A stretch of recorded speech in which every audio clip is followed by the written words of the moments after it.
आज पढ़ेंगे हम लोग सेलों का संयोजन। प्रतिरोधों का संयोजन हम लोग देख ही चुके हैं, उसी प्रकार से है सेलों का संयोजन। ठीक है, तो कभी कभी उच्च विभवांतर या प्रबल धारा की आवश्यकता होती है।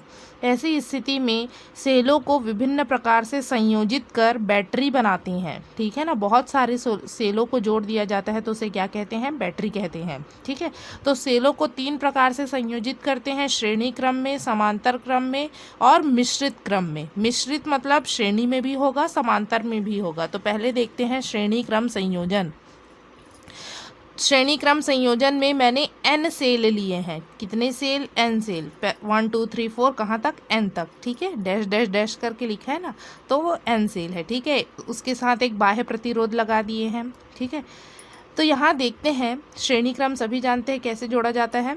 माना कि n सेल श्रेणी क्रम में जोड़े गए हैं। कितने सेल, n सेल। प्रत्येक सेल का विद्युत वाहक बल एप्सिलॉन है। ठीक है, सभी जो है एप्सिलॉन विद्युत वाहक बल के जो है सेल है। ठीक है, तथा आंतरिक प्रतिरोध स्मॉल r है। ठीक है, बैटरी का कुल विद्युत वाहक बल क्या होगा श्रेणी क्रम के लिए, n इंटू एप्सिलॉन। ठीक है, मेरे पास एक सेल है 1 वोल्ट का, फिर ऐसे ही कितने सेल हैं, मेरे पास 3 सेल हैं, मान लो 1 वोल्ट और 1 वोल्ट के। ठीक है, कितने सेल हो गए, 3 सेल। तो तीनों सेलों का कुल विद्युत वाहक बल कितना होगा, 3 वोल्ट। तीनों को जोड़ दिए। वैसे ही मेरे पास कितने सेल हैं, n सेल है, तो कितना आएगा, n आएगा। n इंटू जितना विद्युत वाहक बल है, तो n इंटू विद्युत वाहक बल। कुल आंतरिक प्रतिरोध कितना है, तो श्रेणी क्रम में तुल्य प्रतिरोध हम सभी जानते हैं क्या होता है, R बराबर R1 plus R2 plus R3 and so on. कितना है, N तक है, तो तुल्य प्रतिरोध क्या होगा, N इंटू R, तो N इंटू R हो गया। ठीक है ना। अब यदि बाह्य प्रतिरोध का मान कैपिटल R हो तो परिपथ की कुल प्रतिरोध कितना होगा, R ये प्रतिरोध हो गया और कुल आंतरिक प्रतिरोध है, इसको जोड़ देंगे। ठीक है ना, तो हमारे पास कुल विद्युत वाहक बल n एप्सिलॉन और आंतरिक प्रतिरोध nr हो गया, और परिपथ का कुल प्रतिरोध जो बाह्य प्रतिरोध लगाए हैं वो, और सेलों का आंतरिक प्रतिरोध को जोड़ देंगे। ठीक है ना। अब देखते हैं आगे, बाह्य प्रतिरोध में बहने वाली धारा का मान ओम के नियम से V अपॉन R होता है। ठीक है ना, तो V की जगह बैटरी का कुल विद्युत वाहक बल बटे कुल प्रतिरोध। ठीक है ना, तो I बराबर क्या आ जाएगा हमारे पास, N epsilon upon R plus NR। ठीक है ना, कुल विद्युत वाहक बल क्या है, N एप्सिलॉन, और कुल प्रतिरोध क्या है, R प्लस NR है। यही हमारे लिए अभिष्ट व्यंजक है श्रेणी क्रम के लिए। केसेस लेते हैं जब small r is less than r हो, मतलब आंतरिक प्रतिरोध बहुत कम है यदि सेलों का, तब क्या होगा, तो I बराबर n एप्सिलॉन अपॉन r, इसको क्या कर देंगे, नगण्य मान लेंगे। ठीक है ना, क्योंकि आंतरिक प्रतिरोध बहुत कम है। ठीक है, इसलिए तो हमारे पास n एप्सिलॉन अपॉन r बस बचेगा, इसको हटा देंगे, बराबर n into epsilon upon r लिख सकते हैं इसको। ठीक है ना, तो हमारे पास n into epsilon upon r मतलब विभवांतर बटे प्रतिरोध क्या होता है, धारा होता है ना, तो एक सेल में बहने वाली धारा का n गुना हो जा रहा है। ठीक है, तो इस स्थिति में बहने वाली धारा अधिकतम होती है। जितना सेल लगाए हैं उतने गुना हमको क्या मिल रहा है, धारा मिल रहा है। ठीक है ना, तो श्रेणी क्रम में लगाना ज़्यादा फायदेमंद है सेलों को। कब, जब उनका आंतरिक प्रतिरोध कम है। ठीक है ना, तब जो है सेलों को श्रेणी क्रम में लगाया जाता है। यदि आंतरिक प्रतिरोध का मान ज़्यादा है लगाए गए बाह्य प्रतिरोध से, तब क्या होगा, तो इसमें जो R है उसको हटा दो, ये नगण्य है, इसको हम रखते हैं, तो हमारे पास क्या आ जाएगा, n epsilon upon NR, n से n cancel, epsilon upon R। तो केवल यदि जो है आंतरिक प्रतिरोध का मान बहुत अधिक है, ठीक है, तो एक सेल से बहने वाली धारा के लगभग हमको मिलेगा। तो इस स्थिति में यदि श्रेणी क्रम में जोड़ते हैं सेलों को तो कोई लाभ नहीं होगा। ठीक है ना, क्योंकि उसका आंतरिक प्रतिरोध बहुत अधिक है। हमको कितना भी सेल जोड़ रहे हैं तो भी कितना मिल रहा है, एक सेल में बहने वाली धारा के बराबर मिल रहा है। ठीक है ना, इसलिए इस स्थिति में श्रेणी क्रम में जोड़ने से कोई लाभ नहीं होता। कब, जब जो है बाह्य प्रतिरोध का मान बहुत कम होता है और आंतरिक प्रतिरोध का मान अधिक होता है। ठीक है, तो सेलों को कब जोड़ा जाना चाहिए श्रेणी क्रम में? सेलों को श्रेणी क्रम में तब जोड़ना चाहिए जब सेलों का आंतरिक प्रतिरोध बाह्य प्रतिरोध की तुलना में क्या हो? नगण्य हो, ये वाली स्थिति, ठीक है ना। इस स्थिति में श्रेणी क्रम में जोड़ना चाहिए। देखते हैं सेलों का समांतर क्रम समायोजन, ठीक है ना, संयोजन। माना कि n सेल समांतर क्रम में जोड़े गए हैं, ठीक है। यहाँ मैंने n सेलों को यहाँ डैश डैश किया है, मतलब n सेल है, ठीक है। प्रत्येक सेल का विद्युत वाहक बल एप्सिलॉन तथा आंतरिक प्रतिरोध स्मॉल r है, ठीक है। चूंकि सभी सेल धन ध्रुव को बिंदु A से तथा ऋण ध्रुव को बिंदु B से जोड़ा गया है, इसको बिंदु A, इसको बिंदु B नाम दे देते हैं, ठीक है ना। तो बैटरी का कुल विद्युत वाहक बल एप्सिलॉन होगा। हम जानते हैं कि यदि प्रतिरोधों को समांतर क्रम में जोड़ा जाता है, ठीक है ना, इस प्रकार से जोड़ा जाता है, तो इनके बीच सभी के बीच विभवांतर V ही रहता है। विभवांतर ही है ना विद्युत वाहक बल, तो इन सेलों के बीच भी विभवांतर, सभी में कुल विभवांतर इस बिंदु और इस बिंदु के बीच देखे तो क्या रहेगा जी? एप्सिलॉन ही रहेगा। n एप्सिलॉन मत कर देना यहाँ पे श्रेणी क्रम जैसा, ठीक है। तो इसका ध्यान रखेंगे। सभी सेलों के आंतरिक प्रतिरोध भी समांतर क्रम में संयोजित होंगे। अब चूंकि सेल समांतर क्रम में है, इसलिए इसके आंतरिक प्रतिरोध भी कौन से क्रम में होंगे? समांतर क्रम में होंगे। तो उसके लिए तुल्य प्रतिरोध निकाल लेते हैं। मान लो तुल्य प्रतिरोध क्या है? R डैश है, तो 1/R dash is equal to 1/R plus 1/R plus dash dash dash. कितने हैं प्रतिरोध? n है, n बार होगा, ठीक है ना। 1 प्लस 1 प्लस 1 जोड़ते जाएंगे, ऊपर में लघुत्तम तो R आएगा ना, सभी के नीचे में R है तो नीचे R ही आएगा। 1 प्लस 1 प्लस 1 कितने बार जोड़ेंगे? n बार, तो क्या आ जाएगा? n आ जाएगा, ठीक है ना। पता है ना सभी को। 1 प्लस 1 प्लस 1 ऐसे जोड़ते हैं तो कितना आता है? 1 2 3 है, तो 1 इंटू 3 आता है। यदि 4 है तो 1 इंटू 3 मतलब 3 ही आएगा ना। और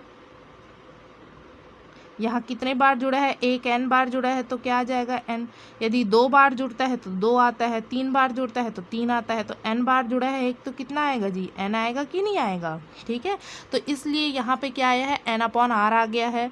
1/r डैश बराबर मिल गया n/r, इसको उल्टा कर दो, ठीक है। तो r डैश का मान निकालना है, तो ये n/r से r/n हो गया, ठीक है ना।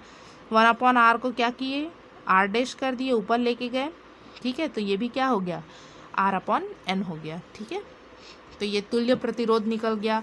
यदि बाह्य प्रतिरोध का मान कैपिटल R हो तो ये वाला, ठीक है ना, तो कुल प्रतिरोध कितना होगा? बाह्य प्रतिरोध धन तुल्य प्रतिरोध, ठीक है। R प्लस तुल्य प्रतिरोध का मान लिख दिया r/n, ठीक है। अब बाह्य प्रतिरोध में बहने वाली धारा I बराबर बैटरी का कुल विद्युत वाहक बल, ठीक है, बटे परिपथ का कुल प्रतिरोध। बस मान रख दीजिए, फिर आसानी से आ जाएगा। I बराबर एप्सिलॉन/r प्लस r/n, कुल प्रतिरोध इतना है। तो I बराबर लघुत्तम लेंगे तो ये nr प्लस r, और ये ऊपर चले जाएगा इस प्रकार से, एप्सिलॉन/nr प्लस r पूरे का लघुत्तम n, ये वाला n ऊपर चला जाएगा जी, ठीक है ना। तो n एप्सिलॉन/nr प्लस r, ये समीकरण 1। अब केसेस देखते हैं। यदि r is less than r हो तो इसमें मान रखिए, ठीक है ना। ये बहुत ही छोटा है, नहीं सॉरी, आंतरिक प्रतिरोध का मान बहुत कम है, तो इसको नगण्य मान लिए, हटा दिए, तो क्या बचा? n एप्सिलॉन/nr, n से n कैंसल हो गया, एप्सिलॉन/r। एक सेल में बहने वाली धारा मिल रही है हमको, ठीक है ना। तो यदि आंतरिक प्रतिरोध का मान कम है तो सेलों को समांतर क्रम में जोड़ने से कोई लाभ नहीं होता, ठीक है। ये तो श्रेणी क्रम का उल्टा हो गया, समांतर क्रम, याद करने में भी आसानी रहेगा, ठीक है ना। नेक्स्ट है r is less than small r हो तो समीकरण 1 से I बराबर n एप्सिलॉन/r, r को नगण्य मान लो तो ये वाला r बस रहेगा n एप्सिलॉन/r, ठीक है ना। तो हमारे पास आ गया n इंटू एप्सिलॉन/r, n इंटू एक सेल में बहने वाली धारा है, ये धारा है ना, विभवांतर बटे प्रतिरोध मतलब क्या हो गया? धारा हो गया, ठीक है। I बराबर V/R होता है कि नहीं? विभवांतर बटे प्रतिरोध, तो वो धारा हो गया। तो n गुना हो जाता है। तो इस स्थिति में बहने वाली धारा अधिकतम होती है। जब आंतरिक प्रतिरोध जो है अधिक होता है सेलों का, तो हमको अधिकतम धारा चाहिए, ठीक है ना। तो क्या करेंगे, उसको समांतर क्रम में जोड़ेंगे। तो लिखते हैं यहाँ पर, सेलों को समांतर क्रम में उस समय जोड़ना चाहिए जबकि उनका आंतरिक प्रतिरोध बाह्य प्रतिरोध की तुलना में अधिक हो, ठीक है ना। ये वाली स्थिति अच्छी है इसके लिए, समांतर क्रम के लिए, और श्रेणी क्रम के लिए ये वाली कंडीशन अच्छी रहती है, ठीक है। तो ध्यान रखेंगे इसका सभी। अब देखते हैं मिश्रित क्रम में संयोजन, ठीक है ना। मिश्रित क्रम कैसा है, मतलब इसमें श्रेणी क्रम भी है और समांतर क्रम भी है। देखो, श्रेणी क्रम में भी जो है सेल जुड़े हुए हैं, और सेलों को किसमें भी जोड़ा गया है, समांतर क्रम में, ठीक है ना। तो माना कि कितने सेल, n सेल श्रेणी क्रम में जुड़े हैं और ऐसे कतारों की संख्या m है। कितनी है, m है, ठीक है। मेरे पास मान लो 3 सेल जो है श्रेणी क्रम में जुड़े हैं, और ऐसे मैंने 4 कतार बनाए हैं। कितने कतार बनाए हैं, 4 कतार, 3-3 का, ठीक है ना। 3 सेल श्रेणी क्रम में, 3 3 3, ये सब क्या है, श्रेणी है, श्रेणी क्रम में। और कितने कतार, 1 2 3 4, समांतर क्रम में 4 जो है जोड़ा है मैंने, ठीक है ना। तो चारों कतारों को यदि देखें तो इसमें कुल कितने सेल होंगे, तो इसको ऐसे निकाल सकते हैं क्या, 3 × 4, 4 × 12 सेल। काउंट भी कर सकते हो, 1 2 3 4 5 6 7 8 9 10 11 12, है कि नहीं, 12। तो यदि n सेल श्रेणी क्रम में है, श्रेणी क्रम में कितने सेल हैं, n सेल है, और ऐसे कतारों की संख्या कितनी है, m है। एक श्रेणी में देख रहे हैं तो n है, एक इसमें भी n है। ऐसी ही हमारे पास कितने कतार हैं, m कतार है। तो कुल सेल कितना होगा, m × n होगा, अभी हम लोगों ने देखा। तो यहाँ पर कुल सेल कितना होगा, m × n। यदि प्रत्येक सेल का विद्युत वाहक बल एप्सिलॉन तथा आंतरिक प्रतिरोध r है, ठीक है ना। तो प्रत्येक श्रेणी का कुल विद्युत वाहक बल, श्रेणी क्रम के लिए पहले कुल विद्युत वाहक बल निकाल लेते हैं। तो कितने सेल है, n सेल है, तो विद्युत वाहक बल कितना होगा, n × एप्सिलॉन होगा, ठीक है। चूँकि प्रत्येक श्रेणी में सेल का कुल आंतरिक प्रतिरोध nr होगा, ठीक है ना। श्रेणी क्रम के लिए बहुत ही आसान है। यदि r सेल जुड़ा है, n सेल जुड़ा है, तो सभी को जोड़ दो तो nr हो जाएगा, ठीक है। तो ये nr हो गया, ठीक है। प्रत्येक श्रेणी समांतर क्रम में जुड़ी है। प्रत्येक श्रेणी किस में जुड़ी है जी, समांतर क्रम में जुड़ी है, ठीक है। तो अतः इनके आंतरिक प्रतिरोध भी समांतर क्रम में जुड़े होंगे। nr nr nr ये किस में जुड़ा हुआ है, समांतर क्रम में। तो बैटरी का आंतरिक प्रतिरोध r' हो, तो ठीक है ना, 1/r' बराबर, अब सब श्रेणी क्रम के लिए तो निकाल लिए कुल प्रतिरोध, अब समांतर क्रम के लिए भी निकालना पड़ेगा। तो 1/r' बराबर 1/nr, एक श्रेणी के लिए 1/nr + 1/nr कितनी बार है जी, कितना कतार है, m कतार है, तो m बार। तो हमारे पास आ गया m/nr, ठीक है ना। 1/r' बराबर आ गया m/nr। r' का मान निकालना है, मतलब दोनों पक्षों को अपोजिट कर दो, उल्टा कर दो, तो r' बराबर nr/m हो गया, ठीक है ना। ये आ गया हमारे पास तुल्य प्रतिरोध। तो यदि बाह्य प्रतिरोध का मान कैपिटल R हो तो कुल प्रतिरोध क्या होगा, R + r' होगा। r' का मान क्या है, nr/m है, तो जोड़ के लिख दिए। अतः बाह्य प्रतिरोध में बहने वाली धारा I बराबर बैटरी का कुल विद्युत वाहक बल, सेम सूत्र, परिपथ का कुल प्रतिरोध I बराबर n एप्सिलॉन, कुल विद्युत वाहक बल कितना है जी, n एप्सिलॉन है, ठीक है ना। और समांतर क्रम में है, मतलब एक बिंदु पर देखें a से b के बीच, तो क्या होगा, n एप्सिलॉन ही होगा, ठीक है ना। तो n एप्सिलॉन/r + nr/m, ठीक है, लघुत्तम ले लिए। तो यहाँ पर आ जाएगा n एप्सिलॉन/mr + nr/m होगा, ये ऊपर चला जाएगा। तो mn एप्सिलॉन/mr + nr, यही धारा के लिए अभिष्ट व्यंजक है मिश्रित क्रम में, ठीक है ना। इसके केसेस नहीं देखते हम, ठीक है, यहीं तक सीमित रखिए इसको, ठीक है।